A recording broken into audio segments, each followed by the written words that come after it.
I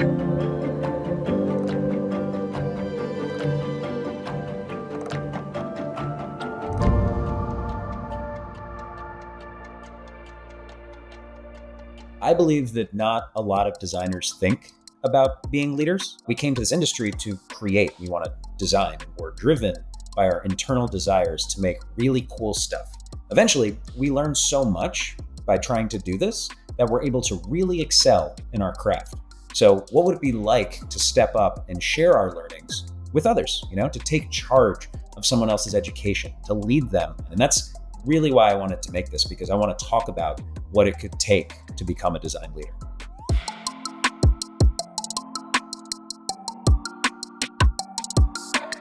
Hey, I'm Anthony. I'm a designer currently working at Amazon on Amazon Music, a streaming service where you can listen to music and podcasts and other content as well.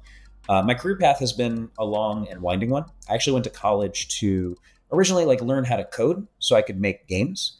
That was a pretty big struggle for me. So trying to figure out how to code was challenging. But in college, I pivoted and tried to become an economist. So I got an economics degree and a finance degree. And I went to a law firm and a consulting firm working on antitrust and securities law, creating economic arguments for why certain markets might be anti-competitive. I didn't really enjoy doing that work. And after a few years, I decided to go back to what I loved, which was gaming. And I founded my own board game design company where I would come up with the ideas for games, test them, and eventually fund them through crowdfunding on Kickstarter. In my spare time doing that, I also was teaching. So I was a teacher for SAT and ACT and other standardized tests in the US. But I also taught chess to 3-year-olds. So from the ages of 3 to 7, I would teach children how to play chess. So always this games and design path in the background. Eventually, I worked at Nickelodeon on interactive video content called Play Along Video. So working on properties like Blue's Clues or Bubbles Guppies. And that content was like television, but on your phone, so you could interact with it as a child. So throughout all that, I had the games, the education, the interactivity, and I ended up going to a boot camp called General Assembly to learn UX design. And from there, my career really took off. I worked at an agency. I worked at an education place called Kaplan. I worked at Discovery, so Discovery Time Warner on a brand called Food Network. I worked at Vimeo, and eventually I landed at Amazon. And during that path of becoming a designer, I decided to stretch into design leadership as well. So I was mentoring others through various services and communities. I ended up writing a lot on medium.com, still do to this day. And I also did a lot of teaching. So I've taught at CUNY, taught at other places, built boot camps. So through all of my own educational and career journey, I decided to give back to the community in ways that allowed others to learn from my experiences. So trying to bring my experience into other people's lives so that they could see, by example, what they could do with their journey. And I think that's important to have this concept of learning from someone else and their path so that you can see what's possible and bring that into your own path and your own journey. What got me started on wanting to talk about design leadership and position myself as a design leader? I never really thought, I'm just want to be a leader. That's not where I really came from. I kind of just led with my own passions. So I followed what I cared about, which is games, design, and education, entertainment, these various things that I really love. And I developed so much expertise in these areas because I would think about it in my spare time. I would consume these as hobbies, and I made it my work. I eventually realized that, I actually, know a lot about this stuff. I became a subject matter expert in these domains. And because of my deep educational background, teaching others and everything else, and the joy that I gained with my students, I decided I'd share that joy and knowledge to as many other people as I could. So I'd write and I'd teach and I'd mentor and I'd do things that allowed me to spread the knowledge that I have to the people that are curious about that knowledge. Plus, I get to talk about what I love. So really, it's a win-win. What are some of the problems that people face when trying to think of themselves as a leader or become a leader? People may think being a leader requires a certain amount of experience. I have to hit 10 years, or I have to be a certain age, or I have to be a director, or there's like some sort of authority that comes from a position or an amount of time. But really, to be a leader, I think you just need three things. I think you need expertise. So you need to know what you're talking about so that you can lead accurately and with confidence and clarity. I think you need empathy. So to lead, you have to understand what it is to follow, what it is to learn. So you may have been in that position in your life, and you need to understand and remember what that was like so that you can lead people who are currently experiencing that. You need to reach your audience and bring them along with you on your journey. Because if you don't, then people won't follow you, and then you can't actually lead.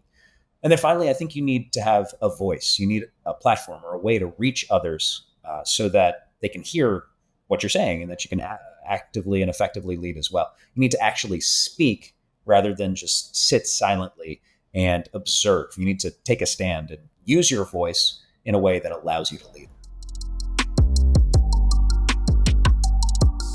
There's two types of benefits that this could provide. It could provide benefits for you, and then it could provide benefits for those that come after you.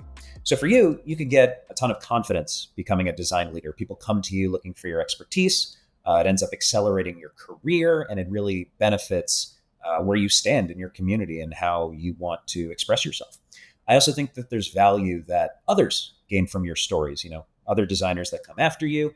There's a downstream effect where you position yourself as a leader, or you start thinking about how you can share your expertise through writing, mentoring, teaching, however it is that you want to be a leader.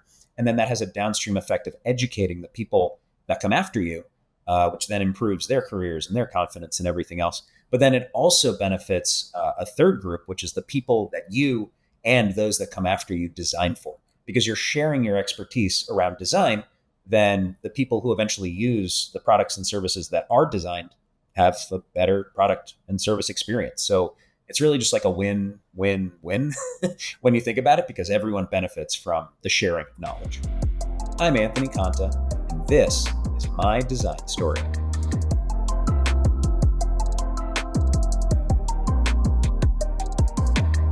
We're going to talk about a few topics that I believe lead to great and effective design leadership. We're going to talk about mentoring. We're going to talk about writing, and we're going to talk about teaching.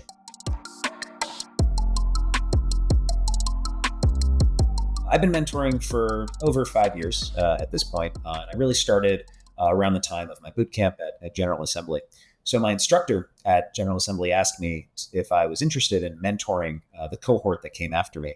And I was really honored and humbled by this experience, because I really enjoy helping others, and it really taught me that I like sharing my expertise and trying to help people achieve and accomplish their outcomes. So I had a positive experience with that, and I ended up doing it over and over again in various places. I did it at General Assembly. I did it at the IXDA. A few years after I started, I joined a service called ADP List, which is really a stellar place to meet other designers and try to get some advice and expertise around whatever topics you want to talk about. So that helped out a lot. And I continue to mentor through this day at a place called Design Lab, which is an online boot camp for those who want to learn UX, UI, and some other topics as well. So what's my motivation for helping to mentor others? Well, really, I genuinely enjoy helping other people, especially around like design and just whatever I can do to level up someone who wants to better themselves. So if someone's like willing to invest the time and energy in improving their outcome, their knowledge, their expertise, whatever it is that relates to how they can better themselves, I would love to help out in that way. And I find that through mentoring and a little bit through teaching as well, the mentees are just so thankful and appreciative for someone who can come to them and help them with their problems, who may be struggling, understanding something or accomplishing something, and getting that helping hand. And that gratitude is really felt on the mentor side. There are other benefits as well. It helps me level up because I need to become an expert in whatever I'm talking about. I can't give advice unless I understand what I'm giving advice about. So I really do need to become that subject matter expert. And the way that I run my mentoring sessions, it's like part design therapy. And it's actually pretty fun where like we talk a little bit about designs, but we might also talk about like the struggles that you're experiencing trying to do the design, the processes around accomplishing what it is that you're trying to accomplish. So it's like a little bit of the work, and maybe it's a bit tactical or even strategic, but it's also like, man, this is really hard. And I'm like, yeah, I know, I was there too. So it is pretty motivating there. At first, it was a pretty big learning curve from what I started at and where I'm at now. So I tried to be liked when I started mentoring because I was a little bit insecure. Like, do I really know what I'm saying? Like, are these people actually going to get value from this? Like, is this really helpful? So there, I was coming from a place of not as much stability as I have now as a mentor. So that's where I started. Then I developed that stability, but I kept sharing my experiences without necessarily helping to draw out of my mentees like their experiences and what they needed or wanted from a session or from my advice. So not just like sharing what I did and how I would do something, but rather being more mentee driven. And that's where I'm at now. Like, what are you experiencing? What is your problem? You tell me, and how can I help you? So really coming from the people that come to me with the things that they want to work on and drawing that out from them so that we can have a conversation about that. And I'm happy to share my experiences if that helps, but it's no longer about me. And that can be a real big challenge for people coming to mentoring to start, where they aren't sure necessarily of what they're saying or what they're doing, and they make it more about themselves than about the people that they're trying to help. I would say it's not about you necessarily. It's about the people you're trying to help. So what advice are they looking for? What are their blind spots? What are they aware of? What are they not aware of? If you see something that a mentee might not be thinking about, you should absolutely say so. But I like positioning myself a little bit more passively as a mentor of like, I'm here. You can come to me and we can talk about it. Like, whatever you want to talk about, let's have a conversation. And if I see something during that conversation that you're not aware of, I'll absolutely point it out. I also think that it's important to understand your perspective and the perspective of your mentees. So what you might think is common knowledge, well, it's common to you because you've learned it and you've experienced it. But that isn't necessarily common to your mentees. They're coming to you for your experience, and something that you might think is basic or a thing that everyone knows, it's new for the people that you're working with, and it's new for a lot of them, and they may have never seen it before. So understanding that you have all this knowledge, and what you might feel like is common is not necessarily common. It may not be known by the people you're working with. I think writing is a great way for you to express your knowledge. It can be shared with a lot of people. It's permanent in that you can have a piece of writing and it lives on after you for months or even years at a time. And it's a really good way to express yourself and your thoughts. So my history with writing starts for me in high school. I had really, really good English teachers when I was learning how to read and how to write. And a lot of that experience carried over into college, carried over into university. And my writing history really does come in a professional sense from my time at the law firm and the consulting firm, where I had to write pages and pages and pages of opinions and documentation expressing a legal case around like an economic argument. So I've done a lot of writing, and I think that really honed my ability to structure a narrative for myself. And what really triggered my writing externally in design, because I did a lot of it internally for companies, but what caused me to share it with communities was actually my bootcamp, General Assembly. It introduced me to a blogging site called medium.com, a great place to learn about design, technology, and a lot of other topics as well. So I would share my case studies that I did through the bootcamp, but I kept up my writing on that platform by sharing my thoughts and opinions on design and the industry. And I kept that up. I ended up writing over 120,000 words one winter for a project that I was working on. And eventually I had written so much that I decided to turn it into a book. So my first book, The Art and Science of UX Design, being a history of the learnings that I had through my time in this career.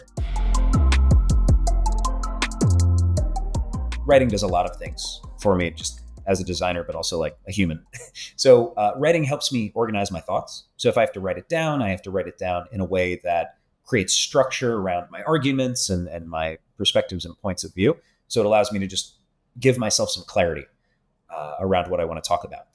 Because I have that clarity, I'm in a position to demonstrate that clarity to others. So it actually allows me to position myself as an expert. So if I write something down, if it's clear, if it's organized, which is the process that I have for writing, then I can share that writing with others, maybe publicly or internally at my job or wherever. It allows me to present that I'm an expert and that I know something. It also gives me really good case studies. This is important as a designer. My ability to write, which I've practiced over time, allows me to present information when I'm not there. And by doing that, I'm able to say, here it is in this case study or whatever format. Now you can learn from it. And that's really valuable.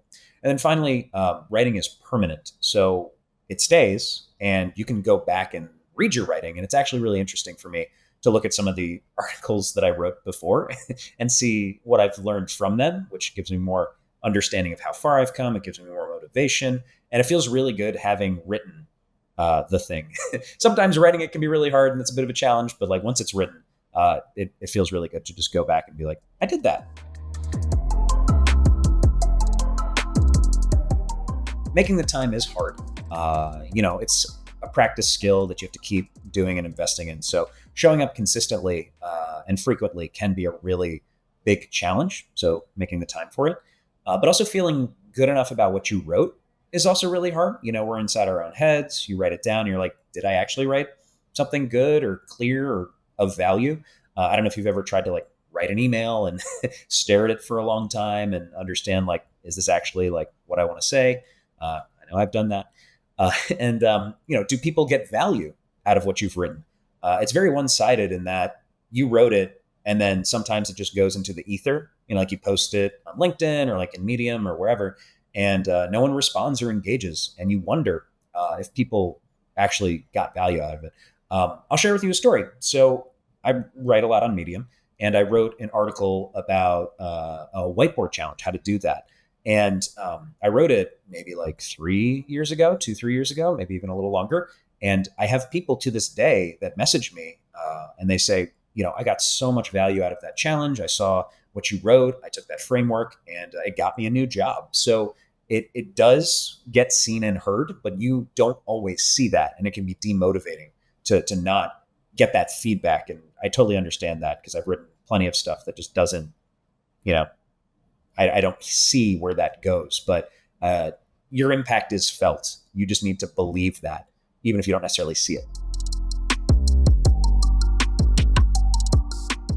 I definitely recommend starting small. So like writing once, like an article or a LinkedIn post or, a small little project for yourself that allows you to test it out and see if you like it. And really just starting at like a very, very small level rather than saying, oh, I'm going to write a book or I'm going to write like a ton of articles, like start with one and do your research. If you are going to position yourself as a subject matter expert, it's really important to make sure that what you're saying is correct because it'd be really bad to like learn from something incorrect. So make sure that you are confident in what you're talking about and that it is accurate and, have confidence in yourself. If you like what you wrote, its chances are that someone else will like it as well. So have confidence in your voice and that what you're saying is interesting, even if you don't receive that signal right away, that over time that will be developed and others will get value out of it as well. And then finally, Medium really is a good place to start. I know plenty of designers that write like 1, 2, 3 minute pieces that just talk about like a new thing in the industry or like a learning that they had. And you don't have to write that 20-minute 15-page article to start. You can start with something a little bit smaller on a platform that a lot of people use to extend their reach.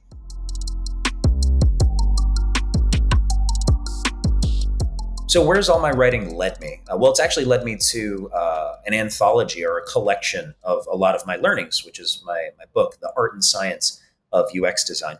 So this book is designed to take my experiences starting to learn product design and design thinking and bring that together for an experience for anyone who wants to learn this stuff to consume.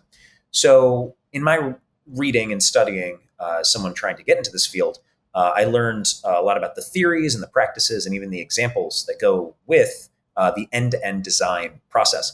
And I took those, and as I was learning them, I loved seeing these like amazing frameworks, which I still use to this day. But it was really hard to contextualize it for my own experiences. Like, here's a theory, and then I go to like my work, and I'm like, okay, but how do I apply this theory? Like, it doesn't actually like make sense for me. So what I did was I took those theories and those examples, but I added two additional layers. I actually created a bunch of exercises for people to complete in the book. And if you complete all the exercises, you eventually will get your own case study. So like you can go end to end of this book, do all the exercises, and you'll end up with like a portfolio piece if you want it. But one extra layer that I added, not just giving you examples to work with, but examples to work from, because I also went through all the exercises in my book.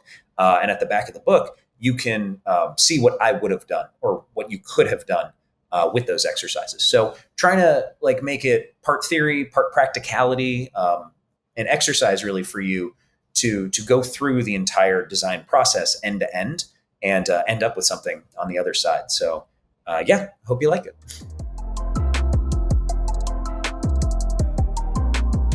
I've been teaching for a while, been thinking about it for a while. Before that, in college, my friends said that I'd be a really excellent teacher based upon my ability to explain concepts and listen and hear others. And I kept that in the back of my mind as I went through my career. And I was running my business, my games business. I found that I needed other sources of income to really kickstart that business. So I had to pick up lessons in order to make rent.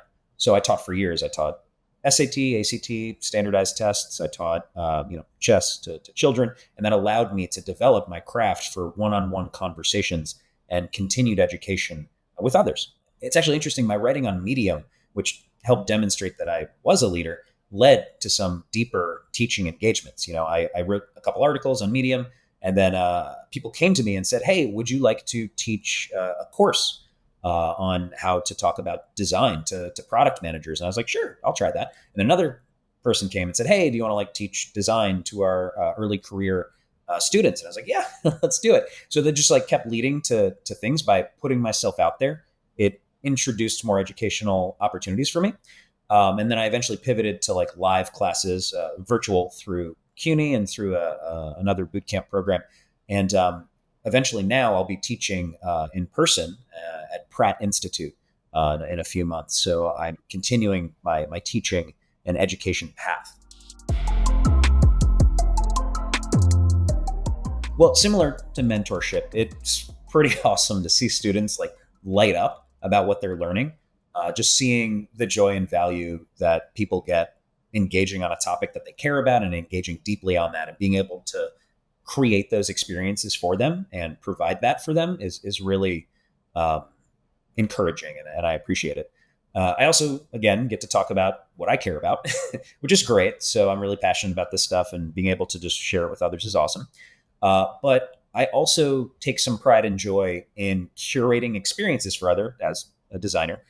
So I get to shape and curate the experience that my students have. So I structure something for them, a learning environment, and by moving through that learning environment, I'm able to control and influence what they learn and what they take out of it.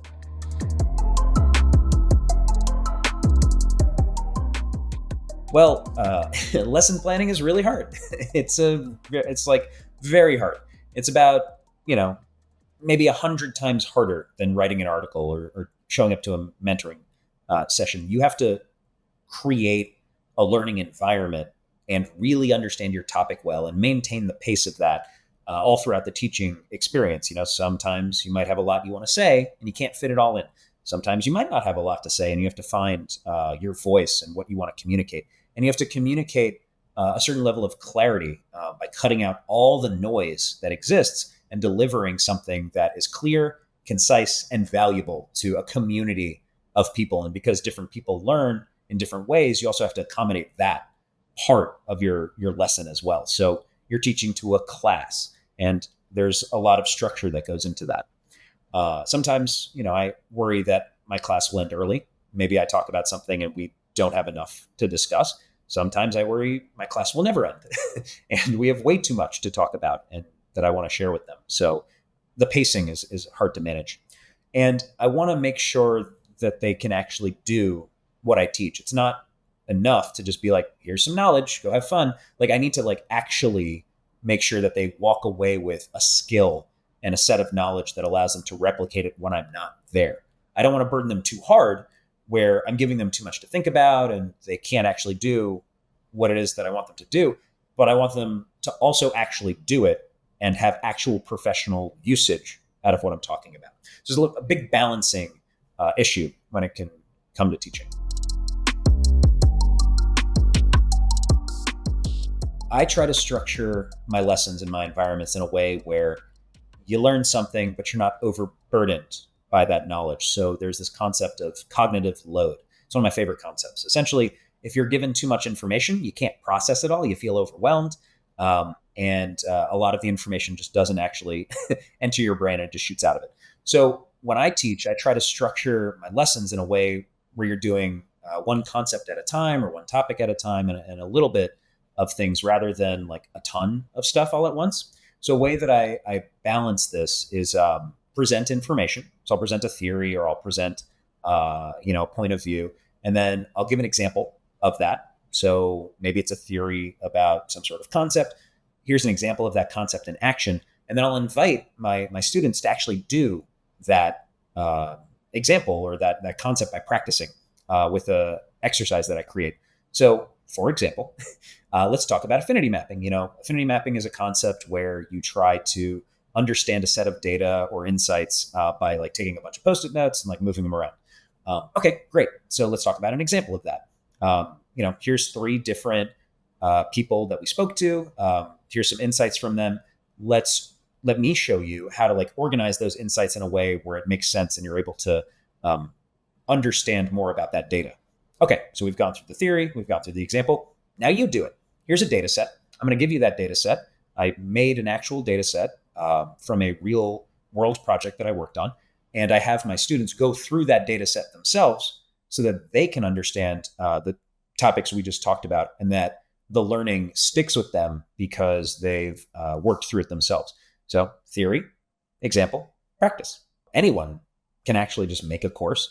Udemy, Coursera, YouTube, like there's a lot of places that exist where you could create a curriculum or some sort of topic that you want to talk about and structure a learning experience for someone else. Just so you know, to teach at the college or university level, especially for like a long form course, you usually need some sort of degree, especially like a master's, because some of the rules that I've encountered require teachers to have like a master's degree to demonstrate they are able to excel in an academic environment. So I've taught at some places where that wasn't needed, but I've taught at some places where I did actually need to have that. And then finally, I would encourage active learning. So it's really important to engage your students. People learn better and have more fun when they're an active participant in something rather than a passive participant. I mean, just think about it this way. Would you have fun if I just talked to you? Or would you have fun if we did something together? You'd probably have more fun if you and I were like engaged in a workshop or doing something together rather than if you just listen.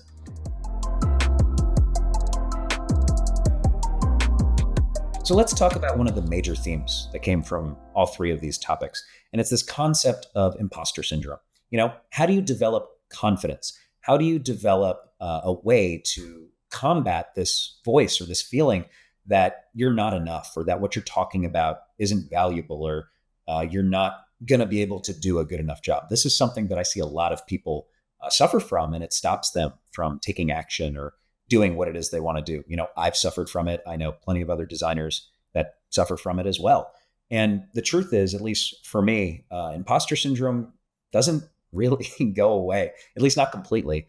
But there are ways to mitigate it and there are ways to work through it. And what I've done to work through it for me is one of the best cures or preventatives for imposter syndrome is success. Being able to say that you can actually do it. It's this voice, this feeling that says you can't do it. So to combat that, just do it. Like you have to do it in order to reduce it. It's really easy to say, just do it. But like, how do you actually do it? I think starting small, starting in controlled environments, getting those little tastes of success allow you to say to yourself, oh, I can do this. And it lets you reach a little bit further, just a little bit higher. If I were to make an example, let's say you've never run before, like you're not a runner. And I told you, okay, go run a marathon. Well, no, you can't do that. That's not going to work for you, because you just haven't built up the skills, the ability to do so. But if I tell you, run a block, run a mile, run for 5 minutes, or run for 1 minute, you'll be able to eventually get these little victories. And these little victories will lead to more and more success for yourself until you eventually are able to conquer that big task, which is to run that mile. So that's kind of how I view it. I didn't start by writing a book. I didn't start by teaching a college course. I didn't start by mentoring 10 people a week. I started with conversations. I started with giving small bits of advice. I started with writing a post, writing an article, teaching someone in a one-on-one basis. And I slowly scaled that out from that point. So, I wouldn't say that I've conquered or gotten over imposter syndrome. I don't think I'm 100% confident, but I'm more confident. I'm less insecure than I was before. And that came from these successes that I built for myself over time in small ways. It can be really challenging sometimes. Sometimes you're scared to get that feedback. You want to put a lot of work into your designs, and like you're putting yourself into your designs as a creative. It can be really hard to share that and then receive negative feedback from that. And sometimes you will. Sometimes you'll have people who don't like your designs or don't like your opinions or thoughts and disagree with you. And that's a part of being a designer, trying to get to the appropriate outcome for your end users or your end customers or the people who use your designs. And then trying to keep that perspective is really important. But, I've had plenty of times where I shared something and it wasn't well received. There's this one time where I was working on a design. I thought it was great. I shared it with my manager. He disagreed, gave me a decent amount of harsh feedback, even to the point where he said I wasn't a designer. So he gave me such critical feedback that not only are my designs invalid in his mind, but I am invalid in his mind. And that's really hard to hear. It's not just about the designs at that point. That's like a personal attack. Luckily, I was a part of a community that was really supportive, and they heard and saw the feedback that I received. And they reminded me that, it's not just about this one individual's opinion. It's about the opinion of the aggregate. And more importantly, it's about the opinion of the people you designed for. And while that design may or may not have worked, it's much more about maintaining the confidence and maintaining the opinion and confidence in my ability to design in order to get to a better outcome. And what happened as a result of that conversation was not only did I develop stronger bonds in the community that I was in, I also developed a stronger sense of what I needed to do to be seen as a designer. And that person eventually did see me as a designer. And I hope that he does see me as a designer to this day.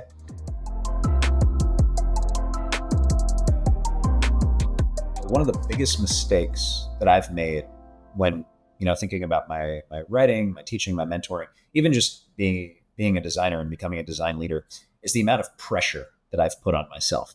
I've held my work and my classes and my teachings to a very high standard, even more so than some of my personal stuff, because I'm making something that's not for me. I'm making something that's for someone else, and it's an experience for someone else. And that experience is intended to provide a ton of value for that person. So I'm taking a stance and saying, I will be responsible for your education, for your experiences. And that put a ton of stress on me. And it's put some stress on me these past couple of years as I've done this work more and more, because I have to make sure that they're going to be okay. I have to make sure that what I'm creating is something that they get value from, but also something that's right, but also something that they appreciate as well. And that ended up putting a lot of stress on me to make sure that it was perfect. Hopefully, as as a designer, not everything's perfect.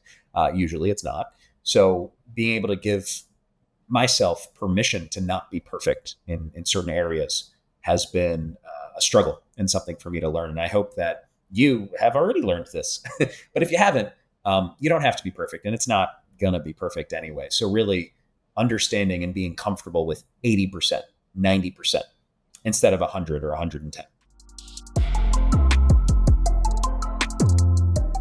So one of the biggest learnings that I had as I positioned myself to become a design leader, and I continue to talk about this stuff even, is why me? Why do you want to listen to what I have to say?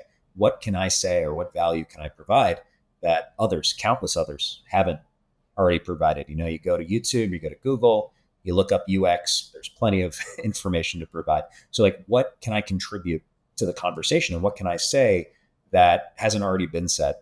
And that, was hard to work through, and it still is hard to work through. Well, everyone has their own experiences, everyone has their own voice. And what I learned along the way was, yeah, maybe some of this stuff has been said before, but it hasn't been said by me, and it hasn't been said in the way that I can express it to others so that they understand it. Some of these concepts that I speak about aren't concepts I created, and they're not necessarily new, but the way in which that I talk about them helps others understand them. And that repetition, or the way in which I say certain things, allows them to understand that. So you might feel that your voice is very similar to someone else's voice, or that what you have to say has already been said, and it's been said a million times. So why even bother saying it yourself? And I would say that, you need to work through that if you want to have a voice and spread that voice to others. And what you have to say might have been said before, but I'm sure you can say it in a way that adds value to it and helps others understand it and understand your perspective. While what you're talking about might have been said before from like a topic perspective, it's your experience, and your experience is only known by you. So no one else is going to know that experience unless you share it.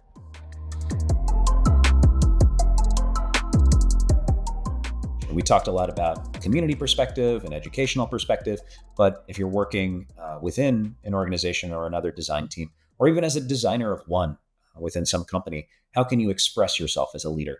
Well, I think there's a couple ways you could do that. Earning trust is really important.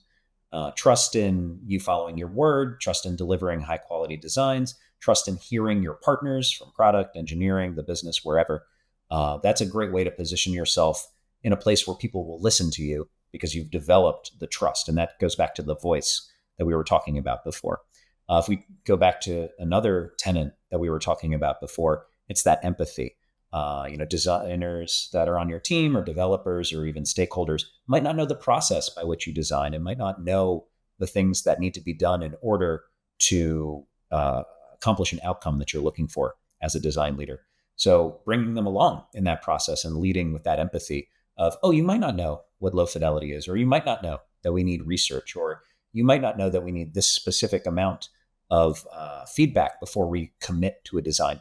So being able to take some of the tenets and principles that we talked about and apply them in the workplace, and then looking for the opportunities to lean in instead of lean back. To lead, you have to usually lead by example. So it's not just enough to present information or even just write a document. You have to advocate for that as well. And that becomes more and more important as your organization scales. If you're in a small space or a small organization, you don't have to do as much advocacy because there's not as many people you need to reach and not as many processes you need to influence. But the larger the organization, the more important that proactivity, that leading becomes. This was my path to design leadership. It was mentoring others. It was writing so that others could learn from my experiences. And it was teaching, which combined those two skills into a long-form experience for someone else, for a group of others. This is how I became a design leader, but there are plenty of paths to becoming a design leader. I think it's important to learn from what I've been talking about, see if it applies to you, and find your voice. Your path to leadership will be different from my own because it's based on your experiences, and it's based upon what you've seen and done and like to do and how you reach your outcome. So as I've hopefully led a little bit for you, I would love for you to lead for me. I'd love to learn from what you have to say and what you want to do. And I look forward to seeing you lead your own path and me learning from it.